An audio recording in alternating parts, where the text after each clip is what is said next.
नमस्कार दोस्तों, मेरा नाम अरुण गंगवार है। आज हम बात करेंगे 5 बार के विधायक पूर्वांचल के बाहुबली माफिया डॉन मुख्तार अंसारी की। मुख्तार अंसारी को गाजीपुर की एमपी एमएलए कोर्ट ने 10 साल की सजा सुनाई है, साथ ही साथ 5 लाख का जुर्माना भी लगाया गया है।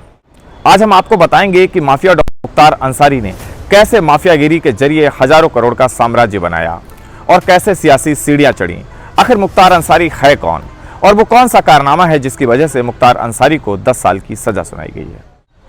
कहानी शुरू होती है 29 नवंबर 2005 को, जब बीजेपी के मोहम्मदाबाद क्षेत्र के मौजूदा विधायक कृष्णानंद राय की हत्या कर दी जाती है। बीजेपी के विधायक कृष्णानंद राय अपने घर लौट रहे थे। उनकी गाड़ी को घेर कर ताबड़तोड़ गोलियों की बरसात की जाती है।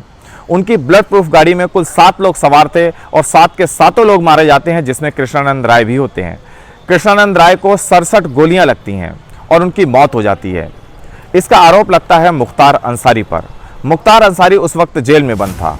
मुख्तार अंसारी कितना शातिर था, इसका अंदाजा इसी बात से लगाया जा सकता है कि हत्या के 1 हफ्ते पहले मुख्तार अंसारी अपनी जमानत रद्द करा के जेल पहुंच जाता है, ताकि हत्या का आरोप उस पर सीधे सीधे न लगे। लेकिन उसके बावजूद मुख्तार अंसारी पर ही हत्या का आरोप लगता है, क्योंकि जेल जाने से पहले वो पूरी साजिश और प्लानिंग करके जा चुका होता है। 2007 में इसी मामले में मुख्तार अंसारी पर गैंगस्टर एक्ट लगाया जाता है। गाजीपुर थाने में क्राइम संख्या 1051 और 1052 नाम से 2 मामले मुख्तार पर दर्ज हैं। लेकिन मुख्तार अंसारी की उल्टी गिनती शुरू होने की वजह क्या है और उल्टी गिनती शुरू कब से हुई, ये दोनों बातें हम आपको बताएं कि उससे पहले बता देते हैं कि मुख्तार अंसारी के परिवार में कौन कौन है, क्या स्थिति है। मुख्तार के परिवार का कोई क्रिमिनल बैकग्राउंड नहीं था, लेकिन उसके बावजूद मुख्तार अंसारी ने माफियागिरी का रास्ता चुना। मुख्तार अंसारी की पारिवारिक पृष्ठभूमि के बारे में जानकर आप चौंक जाएंगे। भारत के पूर्व उपराष्ट्रपति हामिद अंसारी मुख्तार अंसारी के चाचा लगते हैं। मुख्तार अंसारी के नाना उस्मान सेना में ब्रिगेडियर के पद पर रह चुके हैं। इसके अलावा मुख्तार अंसारी के बाबा इंडियन नेशनल कांग्रेस के अध्यक्ष रह चुके हैं आज़ादी से पहले। तो मुख्तार अंसारी का परिवार सियासी तौर पर काफ़ी बड़ा और संपन्न परिवार माना जाता था। कोई मुख्तार के परिवार का क्रिमिनल बैकग्राउंड नहीं था, लेकिन मुख्तार ने अकेले माफियागिरी का रास्ता चुना।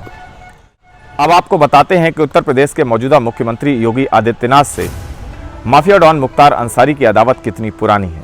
1996 में मऊ में दंगे होते हैं और दंगे भड़काने का आरोप मुख्तार अंसारी पर लगता है। गोरखपुर के उस समय के सांसद योगी आदित्यनाथ मऊ जाना चाहते हैं, लेकिन उस समय की सरकार से मुख्तार की नज़दीकियों के चलते योगी आदित्यनाथ को मऊ नहीं जाने दिया जाता है और उन्हें मऊ की सीमा से लौटना पड़ता है। लौटने के बाद योगी आदित्यनाथ बयान देते हैं कि मुख्तार के इशारे पर उनको मऊ नहीं जाने दिया गया, जिसके 2 साल बाद योगी आदित्यनाथ गाजीपुर में एक बड़ी रैली प्लान करते हैं। हिंदू युवा वाहिनी के बैनर तले इस रैली को प्लान किया जाता है।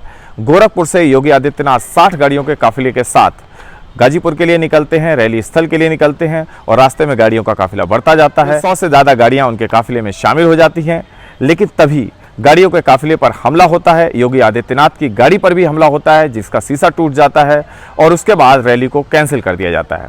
योगी आदित्यनाथ कहते हैं कि यह हमला मुख्तार अंसारी ने कराया था और मुख्तार अंसारी उनकी जान लेना चाहता है। जिसके बाद योगी आदित्यनाथ और मुख्तार की अदावत लगातार जारी रहती है। लेकिन मुख्तार की उल्टी गिनती शुरू होती है 2017 से। 2017 में जब उत्तर प्रदेश के मुख्यमंत्री योगी आदित्यनाथ बनते हैं, तब से मुख्तार अंसारी को यह अंदाजा लग जाता है कि अब उसकी उल्टी गिनती शुरू हो चुकी है। 2018 में मुख्तार के सबसे करीबी मुन्ना बजरंगी की जेल में मौत हो जाती है। उसके बाद मुख्तार को भी यह डर सताने लगता है कि अब जेल में उसकी भी हत्या हो सकती है। उसके बाद मुख्तार अंसारी कई बार चिट्ठी लिखता है और कई बार मीडिया के सामने ये जाहिर करता है कि उसकी हत्या हो सकती है। जब मुख्तार अंसारी को यह डर सताने लगता है कि उसकी भी जेल में हत्या हो सकती है, उसके बाद मुख्तार अंसारी यूपी से बाहर भागने का रास्ता खोजने लगता है।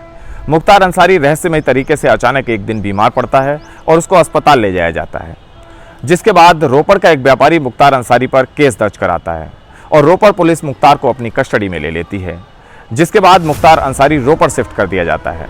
रोपड़ शिफ्ट होने के बाद से लगातार यूपी सरकार मुख्तार को यूपी वापस लाने की कोशिश करती रहती है। यूपी पुलिस ने मुख्तार को उत्तर प्रदेश लाने के लिए करीब 26 बार प्रोटेक्शन वारंट जारी किया, लेकिन हर बार नाकामी हाथ लगी और मुख्तार को यूपी नहीं लाया जा सका।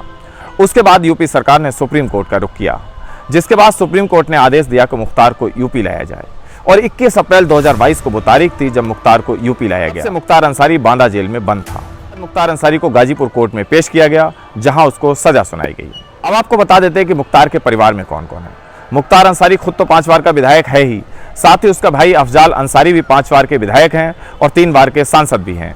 मौजूदा वक्त में मऊ से मुख्तार का बेटा अब्बास अंसारी विधायक है।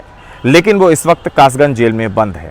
मुख्तार अब्बास के बेटे की पत्नी निखत, जो कि कासगंज जेल में अब्बास अंसारी से मिलती रहती थी और जेलर के कमरे में ये दोनों आपस में मिलते थे, इस बात का जब खुलासा हुआ तो उसके बाद 8 पुलिसकर्मी सस्पेंड हुए और निखत को भी जेल में बंद कर दिया गया।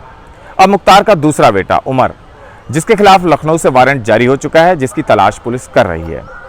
इसके अलावा मुख्तार की पत्नी पर भी 75,000 का इनाम घोषित है। सीएम योगी आदित्यनाथ ने अतीक अहमद की तरह मुख्तार अंसारी की भी माफियागिरी को मिट्टी में मिला दिया है। मुख्तार की 500 करोड़ से ज्यादा की संपत्ति को जब्त किया जा चुका है। इसके अलावा सैकड़ों करोड़ की संपत्ति पर बुलडोजर चलाया गया है और करीब 2,500 करोड़ के मुख्तार अंसारी के धंधों को चौपट कर दिया गया है। योगी आदित्यनाथ ने मुख्तार अंसारी को 2017 में सत्ता में आने के बाद से ही मिट्टी में मिलाना शुरू कर दिया था। अतीक अहमद भले ही पहले निपटा हो, लेकिन 2017 में सरकार में आने के बाद सीएम योगी आदित्यनाथ का पहला टारगेट मुख्तार अंसारी ही था। मुख्तार का पूरा हिसाब कब होगा ये देखना दिलचस्प होगा, लेकिन मुख्तार की माफियागिरी को फिलहाल मिट्टी में मिला दिया गया है। मुख्तार को 10 साल की सजा भी हो गई है, लेकिन इस सजा से अलग मुख्तार अंसारी और अफजाल अंसारी दोनों को इस बात का डर सता रहा है कि जेल में उनकी हत्या हो सकती है। फिलहाल योगी सरकार ने मुख्तार पर ऐसा शिकंजा कसा है कि माफिया बाप बाप कर रहा है। फिलहाल इस वीडियो में इतना ही। हमारा वीडियो अगर आपको अच्छा लगा हो, लाइक कीजिए, सब्सक्राइब कीजिए और शेयर कीजिए।